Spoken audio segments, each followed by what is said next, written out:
Hi, everyone. Happy Wednesday. So today we're going to talk about a new law that came into effect, or is rather coming into effect, that's already been signed, and it's a workplace lactation bill, and it's going to be taking effect on June 19th of this year. And it's an amendment to a current section that we already have in the law. It's for Section 206C of the New York Labor Law, and it mandates that employers provide reasonable unpaid break time or permit the use of paid break or meal time for employees to express breast milk. And this could be for as long as up to 3 years following childbirth. And there's been a lot of, as I mentioned, this is an amendment to the law. So there's been some revisions already in the past. And a lot of them had to do with facility requirements. A lot of them had to do with, of course, a prohibition on retaliation, timing, and so on.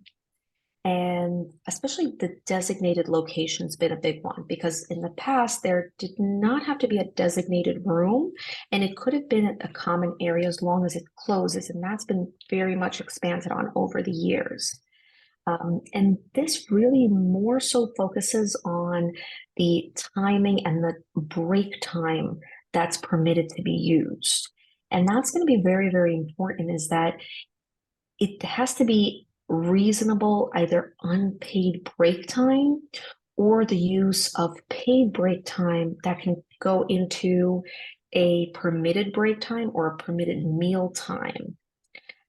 And so there's some considerations. First of all, of course, to make sure that this is part of your policies, to make sure that there is, as was in the past, the rule to have a designated room. That room is clean, that room closes, and that room satisfies all of the conditions, and is not accessible to everyone, even if it's required for it to be a common areas where someone else can use it for a different purpose at another time. So even if that room will fit, it does have to be private at the time when it's being used to express milk.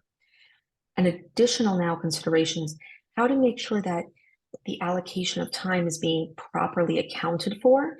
And if the employee asks for the break time to be unpaid immediately following a paid meal time, that works together into your policies, and that there's a way of actually accounting for this, and making sure that you've provided the correct amount of paid time, but also if the employee chooses to take the time to express milk after paid break time, that there's an appropriate policy in place to be able to actually do that as well.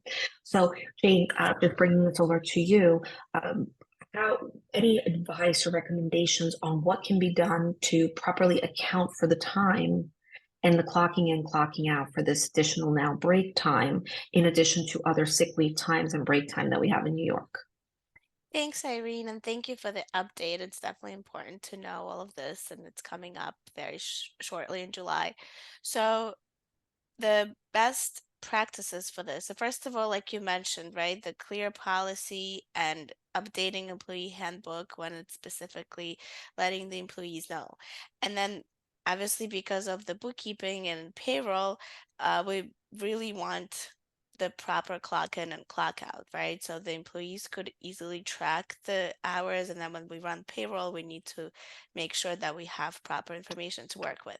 So there's various apps. Some are through payroll, some, for example, timesheets and QuickBooks, but there's other softwares out there such as Employee that help you clock in and out. So it helps with timesheet management, but it also helps employers see who's working in real time. So GPS time clock, idle time recording, and they could also further help you with such things as project and budgeting, payroll, for other invoicing, detailed reporting that you might possibly need.